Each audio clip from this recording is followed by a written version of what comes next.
They're having a lot of turmoil. They got nothing but turmoil inside. His historic summit, Iran appears to seize a commercial ship off the coast of the UAE.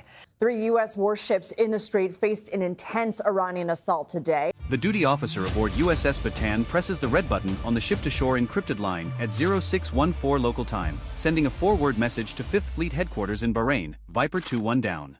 That single button press activates a chain of events that will, over the next 9 hours, put $1.7 billion of American hardware into motion to recover one pilot and one airframe, or destroy what remains of both before anyone else can reach them. The airframe in question is an F-35B Lightning II, the short takeoff and vertical landing variant, a $101 million aircraft carrying classified sensor fusion software that the United States has spent 28 years and over $400 billion developing across the entire Joint Strike Fighter program. It is now sitting in 14 feet of saltwater on a sandbar 6 nautical miles off the Iranian coast, nose crumpled, canopy shattered, emergency locator beacon screaming on 406 MHz. The pilot, a Marine captain, is floating 200 meters northeast of the wreck in his life raft, broadcasting on guard frequency with a PRC-152A handheld radio worth $22,000. The entire $101 million jet was brought down by a $4 bird, a Socotra cormorant that entered the left engine intake at 410 knots during a low-altitude transit, causing an unrecoverable compressor stall at 800 feet above the water. The pilot had 1.6 seconds between the master caution light and the ocean. 19 miles to the northeast, inside the Islamic Revolutionary Guard Corps Navy Coastal Surveillance Station at Jask, radar operators are watching their screens repaint every 6 seconds. They have already identified an emergency locator transmission bearing 224 degrees from their position. They do not yet know what is transmitting. They do not yet know it is American. They know something fell out of the sky and they have standing orders to investigate anything that enters the water within 40 nautical miles of Iranian territorial boundary. At 0618, the station commander dispatches 2 Bagamar patrol boats, Swedish-built, Iranian-modified, each carrying a crew of 8, a 12.7mm DSHK heavy machine gun, and a top speed of 45 knots. Their destination is 19 nautical miles to the southwest. At 45 knots, they will arrive in 25 minutes. Aboard USS Bataan, 47 nautical miles to the south-southwest in the Gulf of Oman, the amphibious Ready Group commander is being briefed in flag plot. The Bataan is an LHD-5 Wasp-class amphibious assault ship displacing 40,500 tons and carrying, on this particular rotation, Marine Medium Tiltrotor Squadron 263, call sign Thunder Chickens. The squadron's MV-22B Ospreys can cover the 47 nautical miles to the downed pilot at a cruise speed of 275 knots in approximately 10 minutes. But the Ospreys are not what launches first. What launches first, at 0621, is a pair of AH-1Z Viper attack helicopters already turning on the flight deck, their twin General Electric T-700 engines spooling to full power. Each aircraft loaded with 16 AGM-114 are Hellfire missiles and a 3-barrel 20mm cannon carrying 750 rounds. The Vipers have a top speed of 222 miles per hour and will arrive at the crash site in approximately 14 minutes. The math is not complicated. The Bagamar boats will arrive in 25 minutes. The Vipers will arrive in 14. That 11-minute gap is the entire margin. At 0623, a second pair of launches occurs simultaneously. An MV-22B Osprey with a combat search and rescue team of 12 Marines lifts off Spot 3, and a Navy MH-60S Nighthawk with 2 rescue swimmers lifts off Spot 5. Both aircraft turn northeast at maximum continuous power. The Osprey, heavier and faster, will overtake the Nighthawk en route. 0625 local time, 47,000 feet above the strait, an Air Force RQ-4B Global Hawk unmanned surveillance aircraft on a routine 32-hour orbit shifts its integrated sensor suite, a package of electro-optical, infrared, and synthetic aperture radar system, to focus on a 6-square-mile box centered on the emergency locator beacon. The Global Hawk cost $131 million and burns roughly 1,800 pounds of JP-8 fuel per hour to maintain its orbit at 340 knots true airspeed. It can see a basketball from 60,000 feet. Right now it is looking at something considerably larger, the tail section of an F-35 be protruding 3 feet above low-tide waterline on a sandbar that Iranian nautical charts identify as Shoal 7 Alpha. Its downlinked imagery reaches the Combined Air Operations Center at Al Udeid Air Base in Qatar in 1.4 seconds via satellite relay. The operations floor, staffed by 42 personnel at this hour, immediately recognizes 3 problems. Problem 1, the aircraft is substantially intact. Problem 2, it is within 6 nautical miles of Iranian territorial waters. Problem 3, the tide is rising at 0.3 feet per hour.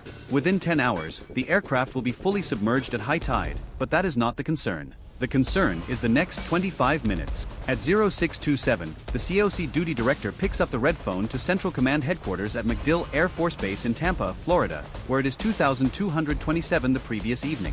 The one-star general officer on watch duty receives a 3-sentence brief and asks one question: is the pilot alive? Yes. Get him out. Sanitize the wreck if you can't recover it.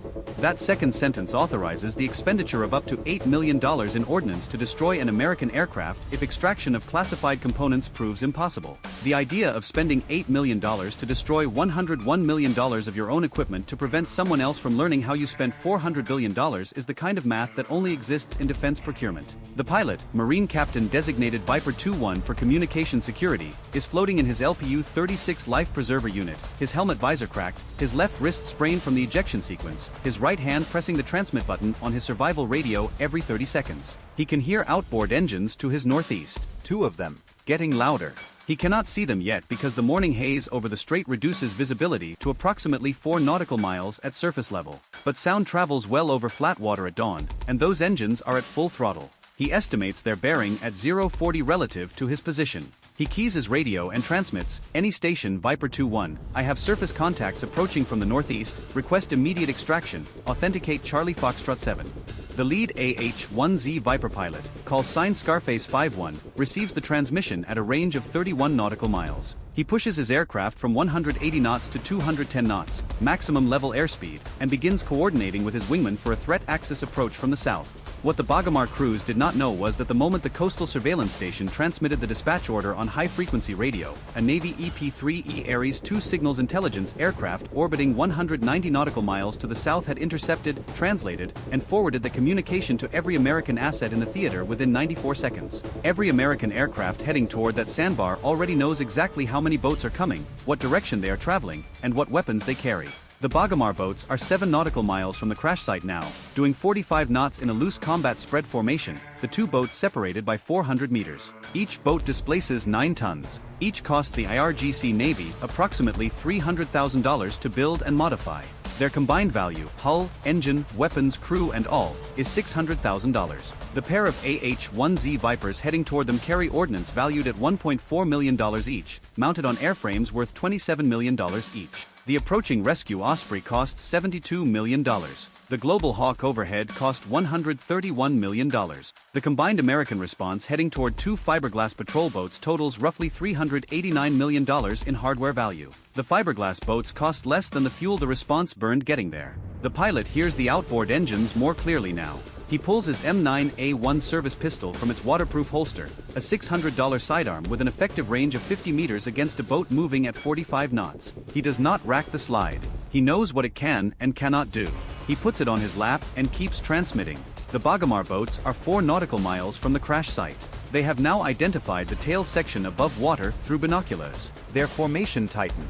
The lead boat's crew chief is on radio back to JASC reporting a confirmed aircraft wreckage. He uses the word American for the first time. The IRGC Navy station commander at JASC receives this report and must now make a decision that will define the next 6 hours of his career and possibly the next 6 years of regional geopolitics. He has 2 options. Option 1, order the boats to recover the wreckage and any surviving crew as salvage within what he can argue are disputed waters. This option puts Iranian hands on American classified technology within 15 minutes. Option 2, report up the chain and wait for authorization from IRGC Navy headquarters in Bandar Abbas, 340 kilometers to the northwest. That call will take 8 to 12 minutes to route through 3 echelons of command.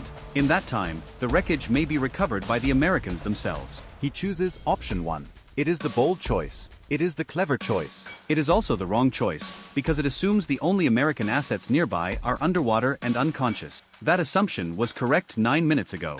It has not been correct for the last 8. 3 things happen within 30 seconds. The Global Hawk transmits updated positions of both Bagamar boats to the Viper flight. Scarface 5-1's target sight system, a nose-mounted turret carrying a forward-looking infrared sensor and a laser designator, acquires the lead Bagamar at a range of 9 nautical miles. And the MV-22B Osprey, now 18 nautical miles south of the crash site, begins decelerating from 280 knots to prepare for its conversion from airplane mode to helicopter mode for the rescue hover. Scarface 5-1 does not fire.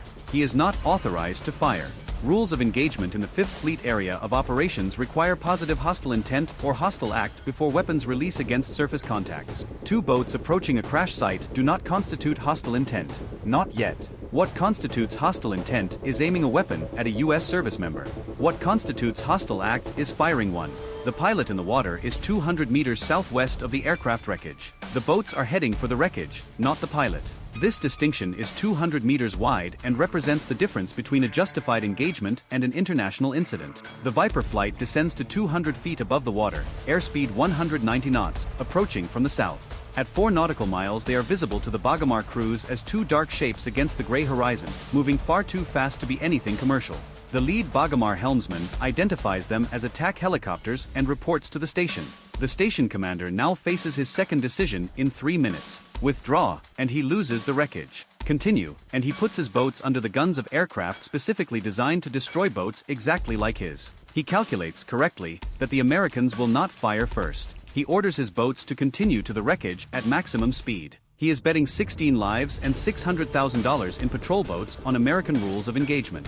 That bet is correct. The Americans will not fire first. The 2 Bagamars split formation. The lead boat adjusts course 15 degrees to port, directly toward the tail section protruding from the water. The trail boat adjusts 20 degrees to starboard, Toward the pilot. 0641 and 20 seconds. Scarface 5-1 sees the course change on his infrared display.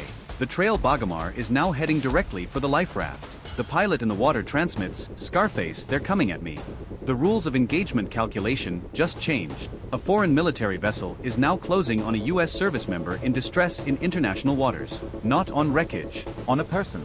The Viper pilot keys his radio to the baton. Scarface 5-1, request weapons free, surface contact closing friendly survivor, bearing 040, range 2,200 meters to survivor, speed 45 knots, closure time approximately 90 seconds. The response from the amphibious ready group commander takes 11 seconds. Scarface 5-1, you are cleared to engage hostile surface contacts threatening Viper 2-1. Weapons free. 11 seconds that felt like 11 years. 0641 and 40 seconds. Scarface 5-1 pulls his aircraft to a hover at 150 feet, 2 nautical miles south of the life raft, and puts the crosshairs of his target sight system on the trail Bagamar. He selects AGM-114R Hellfire, laser guidance, delay fuse. The missile cost $117,000. The boat cost $300,000. For once in this story, the missile is cheaper than the target. He does not fire. Instead, he keys guard frequency, the channel all military and civilian assets monitor. Iranian patrol boat bearing 040 from my position at 45 knots. This is United States Marine Corps attack helicopter Scarface 5-1. You are approaching a United States service member in distress. Alter your course immediately or you will be engaged. This is your only warning. The transmission takes 8 seconds. The Bagamar does not alter course. Its DSHK gunner swings the 12.7mm weapon on its pintle mount toward the helicopter. The barrel rises, not pointed at the pilot in the water, pointed at Scarface 5-1. That is hostile intent. The trigger depresses. An AGM-114R Hellfire drops from the inboard pylon, its solid fuel rocket motor igniting 0.3 seconds after release, accelerating the 108-pound missile to Mach 1.3, roughly 995 miles per hour, in under 3 seconds. The missile rides a laser beam that Scarface 5-1's co-pilot is holding steady on the center mass of a fiberglass boat doing 45 knots on open water. Flight time at this range, 7 seconds. A Hellfire is essentially a 20-pound shape-charge warhead strapped to a rocket motor with a brain. It was designed to kill 50-ton tanks. A 9-ton fiberglass boat is not a challenge. It is a formality. Impact. The Bagamar ceases to exist as a unified structure. The shape charge penetrates what minimal hull plating exists and detonates inside the engine compartment. The 350 horsepower Volvo Penta diesel engine becomes shrapnel. The fuel tank, 400 liters of marine diesel, contributes thermal energy. What remains is a debris field 70 meters in diameter and a black column of smoke rising vertically in the windless morning air. $117,000 to eliminate $300,000 of threat. Someone in procurement is having a good day. 0642 and 15 seconds. The lead Bagamar, now 800 meters from the aircraft wreckage, sees the smoke column where his companion was 7 seconds ago. Its helmsman does what any rational human being would do when something next to you ceases to exist. He turns the wheel, hard to port. 90 degrees away from the wreckage. Back toward Iran. Full throttle. 45 knots northeast. Scarface 5-1 lets him go. The boat is no longer a threat. The pilot in the water is no longer in danger. The wreckage is no longer about to be captured. He has expended $117,000 of the $8 million he was authorized, and the tactical problem is solved. He orbits at 200 feet, sensors scanning the surface, watching the surviving Bagamar flee at 45 knots toward the haze that hides the Iranian coast 12 nautical miles to the northeast. The MV-22B Osprey arrives overhead, its massive rotors hammering the surface of the strait into a white circle of spray 80 feet in diameter. The rescue team deploys a swimmer from the side door on a 30-foot cable. Within 90 seconds, the Marine captain is extracted from his life raft, hoisted into the aircraft, and wrapped in a thermal blanket. His flight time in the F-35B this morning was 23 minutes. His time in the water was 28 minutes. His time as the most expensive castaway in Fifth Fleet history is over. But the aircraft is not. The tide has risen 0.1 feet since the crash. The F-35B sits in 14.1 feet of water. Its left wing is crumpled against the sandbar. Its right wing extends upward at a 30-degree angle. Its engine bay, containing the Rolls-Royce lift fan system, the most classified component of the F-35B's short takeoff and vertical landing architecture, is submerged. The question is no longer can we recover the pilot. The question is can we recover the jet. 73 nautical miles to the south, at the Naval Support Activity in Bahrain, the commander of Task Force 56, the Navy's Explosive Ordnance Disposal and Naval Construction Force in the 5th Fleet area, receives a fragmentary order to prepare a salvage assessment team. This team will have to reach the crash site, survey the wreck, determine if classified components can be extracted, and execute either recovery or destruction. They have until 14:30, when high tide will raise water levels to 17 feet and submerge the aircraft entirely. The team boards an MH-60S and launches at 0730. They will arrive at the crash site at 0815, 340 kilometers to the northwest, at IRGC Navy headquarters in Bandar Abbas. The morning duty commander has received 2 reports. Report 1. One patrol boat lost with all 8 crew in what is now being classified as a hostile engagement by American forces. Report 2. An American aircraft of unknown type sits damaged on a sandbar 6 nautical miles outside Iranian territorial waters. He faces a choice that his subordinate at JASC was not senior enough to face correctly. He can escalate, send more boats, faster boats, armed boats, or he can protest through diplomatic channels and accept the loss. He chooses a third option that nobody in the American planning chain has anticipated. He calls the Islamic Republic of Iran Broadcasting Service and offers them the GPS coordinates of a downed American stealth fighter visible from the surface of the Strait of Hormuz. An IRIB camera crew in Bandar Abbas receives instructions to charter a civilian fishing boat and proceed to a set of coordinates in the strait. Their instructions are to film whatever they find and broadcast it live on Press TV's English language service. An F-35 on global television, nose down, American markings visible, classified technology potentially recoverable by any nation with a salvage crane, would be worth more to Iran than anything their patrol boats could have physically carried home. They are weaponizing a camera. Cost of the camera crew and chartered fishing vessel, approximately $2,000. Potential strategic damage to the F-35 program if those images broadcast worldwide, incalculable. The kind of exchange rate the IRGC Navy dreams about. The EOD assessment team arrives at the crash site. 2 divers enter the water. They have 6 hours before high tide. Their survey takes 40 minutes. The assessment: the lift fan housing has buckled on impact but not separated from the airframe.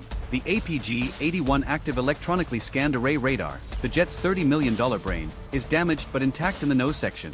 The distributed aperture system, 6 infrared sensors around the fuselage that give the pilot 360-degree vision, has 4 of 6 sensors still mounted. The mission data files, stored in a crash-survivable memory unit, are intact. Each of these systems individually represents technology that no other nation has fielded. Together, they represent the core of American air superiority through 2060. Recovery is possible but requires a heavy-lift crane ship that is currently 340 nautical miles away in Dubai, 18 hours of transit time.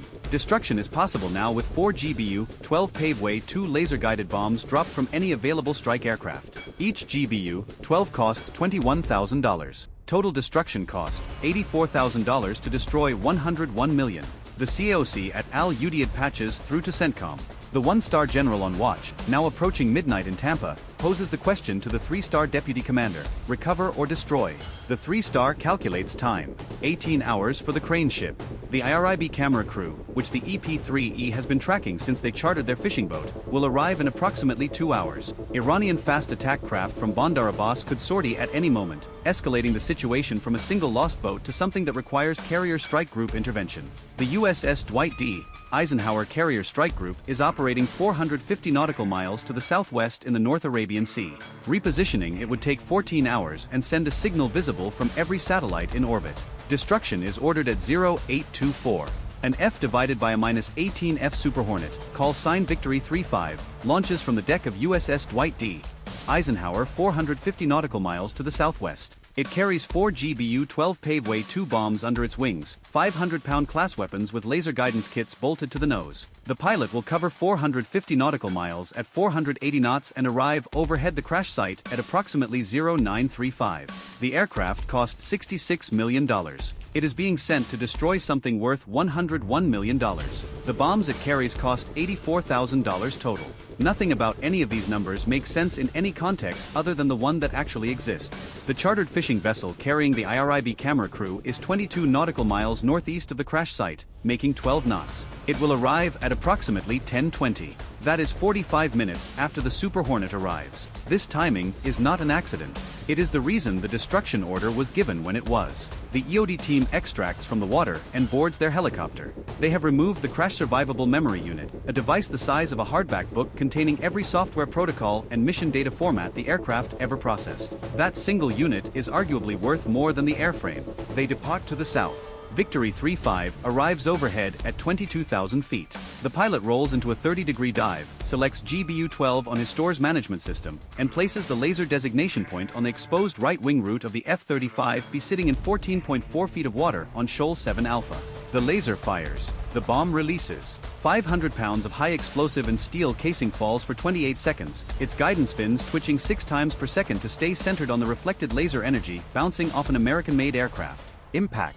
The wing root disintegrates. The fuselage cracks along the centerline. Second pass. The laser moves to the engine bay. Another GBU-12 releases. 28 seconds. Impact. The Rolls-Royce lift fan housing, the thing that makes an F-35 be different from every other fighter on Earth, becomes unrecoverable fragments. Third pass. Nose section. The APG-81 radar, already damaged, becomes metallic confetti scattered across a 150-meter debris field on the ocean floor. Fourth pass. What remains of the center fuselage? The distributed aperture system sensors, the internal weapons bay structure, the fuel cells. All of it, gone. 4 bombs. $84,000. $101 million in airframe eliminated from the physical world. Someone will have to write this up for Congress. That person will need a drink first. Victory 35 calls Winchester, out of air-to-ground ordnance, and turns south toward the carrier, 450 nautical miles away, where his debrief will include the phrase friendly asset destruction, confirmed, complete.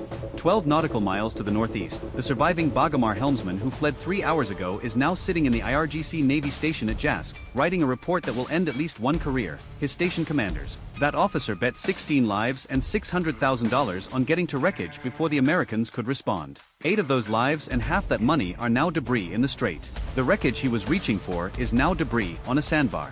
He got nothing for everything he risked. 22 nautical miles to the northeast of the now-destroyed crash site, the ARIB camera crew arrives at the GPS coordinates at 10:24, 49 minutes after the Super Hornet finished its work. They filmed the surface of the Strait of Hormuz. There is nothing to see. A slight oil sheen. Some floating insulation material. No tail section. No wing. No markings. No propaganda victory. $2,000 for a boat rental and a camera crew that arrived less than an hour too late. The footage never airs. You cannot broadcast nothing and call it a victory. The entire event, from bird strike to final bomb impact, lasted 3 hours and 24 minutes. The total cost to the United States, $101 million for the airframe, $84,000 for the bombs, approximately $2.1 million in flight hours for all response aircraft, $117,000 for one Hellfire missile, and the paperwork to replace the aircraft from Lot 15 production. The total cost to Iran, 8 dead sailors, 1 destroyed patrol boat, 1 commander's career, 1 failed propaganda operation, and the certain knowledge that they were 49 minutes too slow. The bird that started everything was never identified. No one recovered its remains. A $4 animal weighed against $103 million in destroyed American equipment. The Cormorant won. If you enjoyed this video, check out our other video on the time a $50,000 drone defeated a $1 billion air defense system. Bye for now.